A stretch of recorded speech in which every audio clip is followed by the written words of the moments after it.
Hi, it's the M.L.M for this whole channel. I do have a new topic for today. Before I begin, I just would like to say, may the words and expressions of my mouth and the thoughts and meditations of my heart find favor and acceptance before you, Hashem. And some people I thank have inspired me. Hope they can inspire you as well.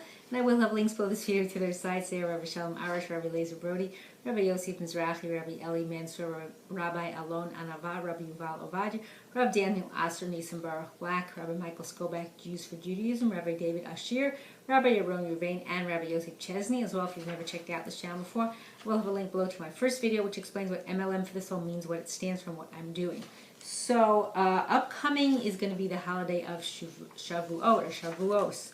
Depends how you pronounce it, BeEzrat Hashem. So, instead of doing the parasha, I decided to do a couple of videos that will focus on some things about the holiday so we can get ready for it. So, this is from Rabbi Eli Mansour, and I call this one, well, I had two ideas for a title, but I think the second one is a little more applicable, but it's relating to Shavuot is Matan Torah. So this is, I call this the profound effect of Torah study, and you'll know why once I tell you what he says here.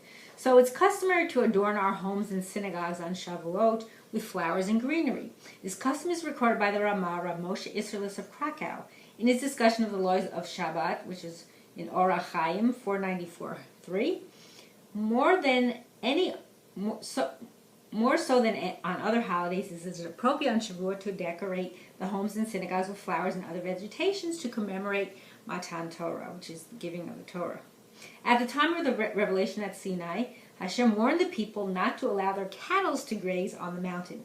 Gam hatzon v'habakar al yira'u el mul hahar hahu. That's from Shemos 34:3, indicating that it was full of pasture. Har Sinai is in the desert where vegetation does not grow, but in honor of the event of Matan Torah, Hashem had flowers and grass grow on the mountain. And we commemorate this adorning of Har Sinai by adorning our homes and synagogues on Shavuot.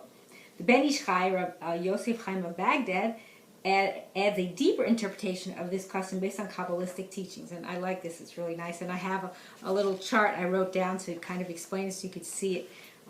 So he explains that Torah study has the effect of mituk hadinim, which means sweetening harsh judgments issued against a person. So this is the key. Even if Hashem had issued a decree, heaven forbid, we say chas v'shalom, against somebody, that decree can be annulled through the study of Torah. The divine name associated with strict judgment is Elokim, whereas the name associated with mituk hadinim is Yud Hey Vav Hey. So I wrote that here. So here's Elokim. Over here, Aleph Lamed Kuf, and it would be Hey when you say it, Yud Mem, and then Yud Hey Vav Hey. I'm looking at this backwards, but I'm just pointing to it so that you see that. But then when we spell out the letter of these names, like for each thing there's a letter, like the Aleph of Elokim is Aleph Lamed Pei. So I wrote that here. Where are we? Aleph Lamed Pei is for Aleph. Aleph Lamed Pei. So we spell it's Aleph Lamed Pei, and the combined numerical value of the letters of Elokim, which means all the letters, I wrote here, is 300. And the combined numerical value of the letters of Yud K Vav K, or Yud, I put a dash between them so I'm not writing it out right, is 72. So the letters representing the number 300 is the Sin. So that's here. And then the number 72 is represented by the letters Ayin and Bet, which I wrote out here. So what does that get us? The letters of Yud K Vav K, the Ben Ish Chai explains, surround the letters of Elokim to neutralize its effect, such that the letter Sin, because it's Asev, I should say, is placed in between the Ayin and the Bet. So you see that here. When the three letters are arranged in this fashion, they spell out the word Asev, grass. Isn't that a beautiful interpretation?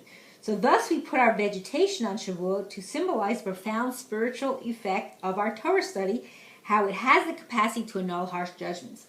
As we celebrate the event of Matan Torah, we remind ourselves how valuable and precious Torah learning is, as alluded to in the Asev with which we decorate the synagogue and home. And I thought that was beautiful the way it was explained. So that's why it's so important to learn study. And of course, besides learning it, we also have to practice it. And I hope and pray that we will all merit to live and see the coming of Mashiach speedily in our days and rebuilding of our final and everlasting Beit HaMikdash. Amen. And thanks for watching.